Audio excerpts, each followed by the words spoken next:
네, 김병진의 사연서. 예. 네, 자, 론인사이트 김병진 특임위원 스튜디오에 나와 계십니다. 안녕하십니까? 안녕하십니까? 예, 반갑습니다. 자, 오늘 무슨 얘기 나눠볼까요? 예, 최근 들어서 역사상 가장 더운 날이라는 기사가 전 세계적으로 나오고 있습니다. 네. 예, 지난 7월 7일에 지구 평균 온도가 섭씨 17.23도로 관측됐다고 하는데요. 이게 지구 평균 온도를 관측하기 시작한 이래로 가장 높은 온도라고 합니다. 이로 인해서 세계 곳곳에서 지금 폭염이 발생하고 있고요. 예. 그 폭염뿐만 아니라 또 우리나라는 좀 비도 많이 오죠. 그래서 이게 다 엘니뇨 때문이라고 얘기를 하는데요. 예. 사실은 올해 초부터 엘니뇨가 발생할 거다라고 이미 예측이 돼 있었기 때문에 올해 폭염 발생할 거다. 그리고 비도 많이 올 거다. 뭐 이렇게 했었는데 이게 아직까지 엘니뇨가 최고 정점에 안 올랐답니다. 이제 시작이랍니다. 그런데 지금 이 정도 상황이라서 올 여름 또 어떻게 나야 될지 걱정도 되기도 하고요. 그래서 이 원인이라고 하는 엘니뇨 여기 어떤 건지 그리고 또 어떤 영향 주는지 한번 얘기해 보려고 준비했습니다. 네. 근데 이제 평균 온도가 17.23도다 이러면 시원한 거 아닌가 이런 생각. 이게 뭐가 높다는 거지 이런 생각이 들거든요. 이게 어떤 의미입니까? 네, 말씀하신 대로 17.23도 좀 쌀쌀할 수가 있지 않습니까? 근데 이게 지구 평균 온도면 좀 문제가 달라집니다. 지구가 우리 극지방은 영하 뭐 10몇 도씩 남극은 엄청 추울 때니까 그랬는데 이게 뭐 이거 다 이렇게 생각하면 이 곱하기 2 정도에서 한 35도가 조금 더운 지역은 하루 종일 35도 이상이다. 그 정도로 생각하시면 됩니다. 네. 그래서 이게 이제 12만 년 만에 최고 온도라고 얘기하는데요. 이제 우리 인류가 이제 지구의 온도를 과학적으로 측정하기 시작한 건 1800년대라고 얘기를 하는데 그때 이후에 최고 온도인 건 확실하고요. 그 이전에 지구가 가장 더울 때가 간빙기, 우리 빙하기 사이의 그 시기인데 간빙기 이후에 그러니까 마지막 간빙기가 12만 5천 년 전이거든요. 네. 그 이후에 최고 온도는 확실하다라고 얘기를 합니다. 그런데 올해 이전에 최고 온도가 16년도 8월 달에 16.92도였거든요. 네. 그런데 올해 7월 3일 날 17.01도 그리고 바로 이틀 뒤에 17.18도 그리고 7일에는 17.23도 며칠 사이에 계속 최고 기록이 갱신되고 있는 게 더 큰 문제가 되는 거죠. 그런데 아까 말씀드린 대로 아직 엘니뇨가 정점도 아닌데 벌써 이래 돼서 앞으로 기록이 어떻게 될지 모르겠습니다. 설명을 듣고 보니까 지구 평균 온도가 0.1도, 0.01도 이게 얼마나 무시무시한 건지 그렇죠. 예. 좀 이해가 되는데요. 근데 이 엘니뇨 때문이다. 엘니뇨가 도대체 뭡니까? 예. 그래서 엘니뇨는 이제 적도 부근에 이제 우리 남아메리카에 있는 페루 있지 않습니까? 네. 페루, 칠루 이쪽 앞바다에 거기가 이제 태평양으로 동쪽인데요. 그쪽의 해수면 온도가 우리 평상시보다 0.5도 이상 높을 때를 그런 현상들을 얘기를 하는 겁니다. 네. 그래서 이 반대로 이렇게 그거보다 이제 평상시보다 0.5도 이상 낮으면 라니냐라고 얘기를 합니다. 네. 그래서 이게 이제 사실은 다 바람 때문에 발생하는 건데요. 예. 우리 항상 지구는 동쪽에서 서쪽으로 부는 적도 부근에 부는 바람이 있습니다. 예. 이게 무역풍이라고 해서 왜 무역풍이냐면 옛날에 남아메리카에서 물자를 취득해서 호주 유럽으로 이렇게 배에다가 범선에다 싣고 움직일 때 이렇게 갈 수 있는 바람이다. 그래서 무역풍이라고 얘기도 하는데 이 바람을 타고 무역을 했다 이거죠. 그렇죠. 동쪽에서 서쪽으로 가는 뭐 이런 바람인데요. 이게 바람이 불면 이게 물도 같이 끌고 가지 않습니까? 그렇죠. 예. 그러면은 저기 페루 앞바다에 밑에 있는 찬물들이 위로 올라오게 됩니다. 위에는 뜨거운 물이고 찬물이 올라오는데 그렇게 위에 물을 싹 쓸어주는데 이 바람이 약하면 밑에 찬물이 못 올라오고 위에 따뜻한 물이 갇히게 되는 거죠. 네. 그래서 바람이 약하면 그 따뜻한 물만 많이 쌓이고 이 따뜻한 물과 공기가 뭐 서쪽으로 조금 이동은 하는데 원래 가야 되는 저기 인도네시아, 호주 이까지 못 가고 태평양 중간에 막 머무르게 됩니다. 그래서 이 따뜻한 공기와 그리고 그다음에 이 고온 다습한 공기 그리고 물 이런 것들이 거기서 이제 모이면서 여러 가지 기상 조건의 변화를 많이 일으키게 되는 거거든요. 그래서 특히 이제 우리나라 같은 경우에는 원래는 그런 고온 다습한 공기가 이제 인도네시아는 이까지 흘러가고 우리나라 쪽에는 장마 때 잠깐만 영향을 미치고 다 흘러가야 되는데 못 가는 거죠. 그러니까 지금 우리나라가 평상시 장마 때보다 훨씬 더 비도 많이 오고 근데 비만 많이 오는 게 아니라 덥기도 더 덥고 뭐 그런 상황들이 발생을 하게 됩니다. 그래서 이 엘니뇨를 스페인어인데요. 남자아이라는 뜻입니다. 예. 근데 이거를 다른 말로 아기 예수라고도 얘기를 하거든요. 예. 그러니까 이게 왜 그러냐면 아까 이게 그 엘니뇨가 발생을 하면 밑에 찬물이 못 올라온다고 했지 않습니까? 페루 예. 앞바다에. 그 페루 앞바다에 찬물 속에 플랑크톤이 많아가지고 얘네들이 올라오면 정어리떼가 많이 잡히는데 예. 근데 이게 못 올라오니까 고기 잡을 일이 없으니까 아빠들이 어부들이 그 어업하러 안 나가는 거죠. 예. 예. 그 집에 있는데 이때가 이제 크리스마스 시즌이 돼나가지고 아기 예수 약간 놀 수 있는 기회를 준다. 크리스마스 때.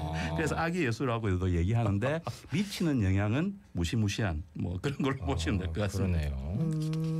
그러니까 대충 왜 이제 이 엘니뇨 때문에 많은 비가 내리는지는 대충은 알겠는데 다시 한번 엘니뇨가 발생하면 왜 우리나라에 비가 많이 오게 되는 겁니까? 아까 말씀드린 대로 원래 이제 무역풍을 타고 그 페루 앞바다의 고온다습한 공기들이 계속 서쪽으로 해서 인도네시아, 호주, 그다음 베트남 이런 지역까지 쭉 흘러가줘야 되는데 네. 바람이 약하니까 오다가 태평양 중반부에 다 머무르게 됩니다. 근데 우리는 이제 그 편동풍 중에 우리는 남동풍이 불지 않습니까? 네. 태평양에서 그 바람을 타고 거기 모여 있는 고온다습한 공기가 일본, 우리나라 쪽으로 몰려오게 되는 거죠. 그러니까 원래는 얘네들이 이 수증기가 다 대만, 인도네시아, 호주 이쪽으로 가야 되는데 우리나라, 일본으로 다 몰려오기 때문에 얘네들이 우리나라에 많은 비를 내리게 되는 겁니다. 근데 반면에 인도네시아는 대만은 가뭄이 듭니다. 호주도 가뭄이 듭니다. 그러고 보니 그쪽에 불이 많이 났네요. 산불 예. 같은 게. 이게 다 엘니뇨 때문이고 그러니까 이게 원래 있던 대로 그대로 내리면 좋은데 그렇게 못하니까 그러니까 이런 것들이 꽤 큰 영향을 오는데 지금 며칠 전에 일본 후쿠오카 우리 부산도 며칠 전에 비 많이 왔지 않습니까? 네네. 그 전날에 일본 후쿠오카에는 하루 동안 423mm 내렸어요. 그렇죠. 예. 엄청나게 왔더라고요. 진짜. 그러면요, 이게 애초에 무역풍이 약해서 이런 현상이 나타났다면 무역풍은 왜 약해지는 걸까요? 그거를 원인을 아무도 모릅니다. 일단 가장 예. 근본적인 원인은 근데 모르네요. 이게 사실은 이게 돌발적인 상황은 아니고요. 예. 이게 늘 있는 현상입니다. 사실은. 예. 그래서 이게 그 엘니뇨가 발생했다가 또 몇 년 뒤에는 라니냐가 발생을 하고 뭐 이렇게 해서 뭐 무역풍도 지구는 똑같은 모양으로 돌지 않지 않습니까? 자전 공정이. 예. 그래서 우리가 축들이 조금 다르기 때문에 그래서 자연적으로 바람이 세게도 불었다가 약하게도 불었다가 했는데 문제는 이게 강도가 세진다는 거거든요. 강도가 세진다는 건 뭐냐면 결국에는 지구 온도가 많이 올라갔기 때문에 예. 여기에 미치는 영향이 클 거라고 지금 그러니까 이 기상학자들이 고온다습한 얘기하고 게 더 많아진다 이 말이잖아요. 그렇죠. 예. 아이고 참 올여름 진짜 걱정입니다. 엘니뇨도 무서운데 슈퍼 엘니뇨라니. 지금도 지금 피해가 뭐 일본도 그렇고 우리도 그렇고 어마어마한데 어떤 피해들이 있습니까? 그래서 이제 아까 일본 비 많이 왔다는 이제 말씀드렸고 그 반대로 이제 원래 대만까지 가야 된다고 했지 않습니까? 비구름이. 근데 대만은 그렇게 못 가니까 지금 최고 하루 평균 기온이 35도랍니다. 대만이. 그래서 일부 지역은 체감 온도가 42도, 43도 돼서 온열 질환자가 벌써 800명이 넘었다고 얘기를 하고요. 예. 그리고 이제 그래서 이제 대만 언론에서는 계속 무더위가 계속되니까 대만이 군고구마 같다. 뭐 이렇게 얘기를 하고 있는데 생긴 것도 좀 그렇고요. 네. 대만뿐만 아니라 대만의 서쪽에 있는 인도네시아나 이런 지역들이 다 마찬가지 현상이 네. 나타나서 올여름 우리나라 국민들 그쪽으로 여행 가시는 거 조심하셔야 됩니다. 네. 그러네요. 예. 그리고 이제 그 뭐 여기뿐만 아니라 그 캐나다나 그 다음에 멕시코 이런 데도 고온과 더불어서 저기 건조해서 산불들 많이 나고 있고요. 네. 그렇죠. 예, 미국 캘리포니아 주에서는 어떤 어르신 한 분이 차를 몰고 가다가 에어컨 고장난 차를 타고 가서 예. 거기서 고온 때문에 돌아가신 뭐 그런 것도 있다고 얘기를 하고요. 그다음 이게 밑에 물만 바꾸는 게 아니라 대기에 굉장히 불안정함을 주지 않습니까? 예. 그래서 하와이에서 호주로 가던 비행기가 전혀 예측하지 못하던 난기류를 만나가지고 그 안에서 승객 7명이 다쳤다고 얘기를 하거든요. 이런 그 돌발적 난기류는 예측 자체가 불가능하기 때문에 올 여름에는 항공도 좀 자제를 하셔야 되지 않을까. 그리고 우리나라 국민들 저기 청취자분들 꼭 장거리 가실 때 에어컨 점검하시고.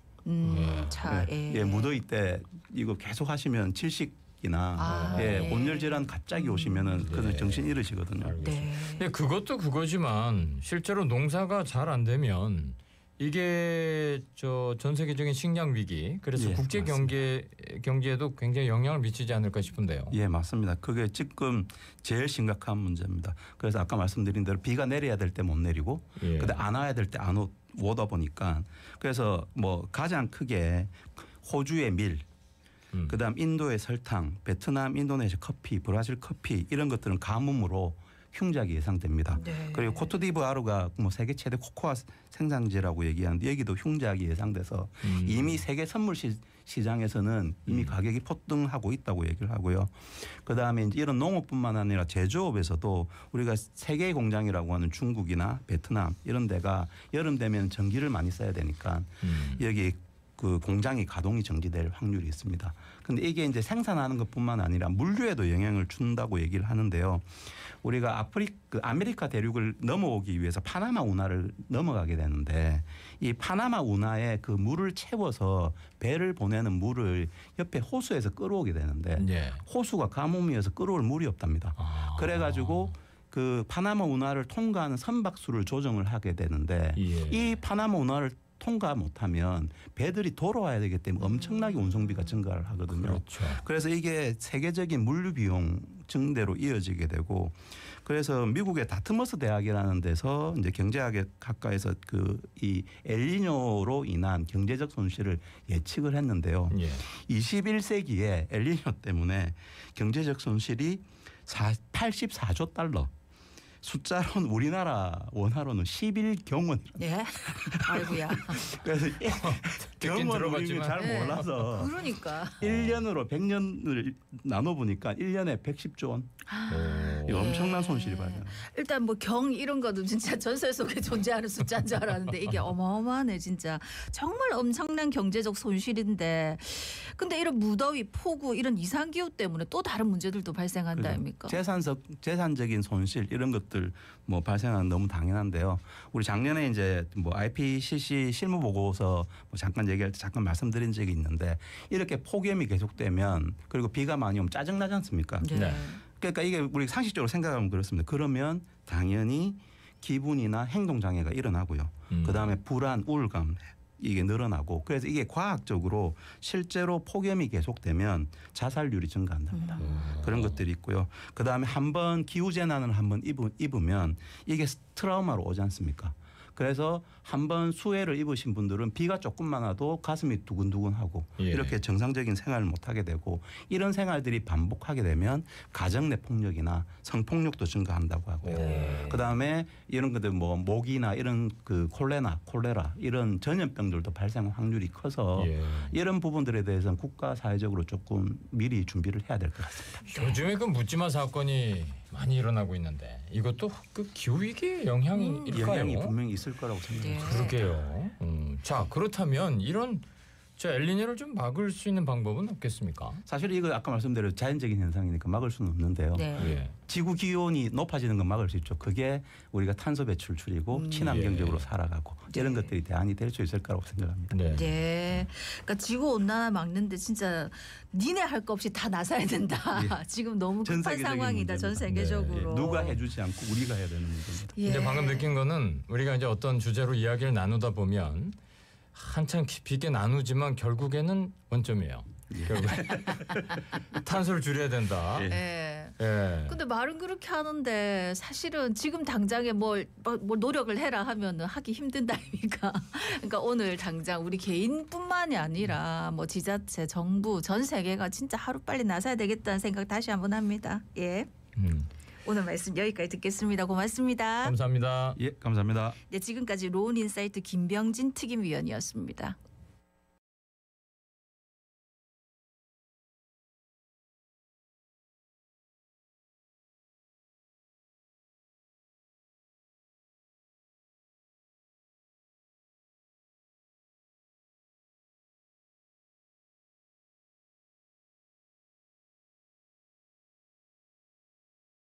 노력해봤자 뭐 뭔 도움이 되겠노 하지만 그래도 그 도움이 절실할 때인 것 같습니다. 오늘도 비가 많이 온다는데 이것도 또한 슈퍼 엘니뇨 영향이 아닌가 싶은데 오늘은 진짜 가급적 일회용품 쓰지 말고 우리 탄소 배출 줄이는데 대중교통 이용하면서 조심조심 안전하게 다닙시다. 오늘 하루만이라도요. 예.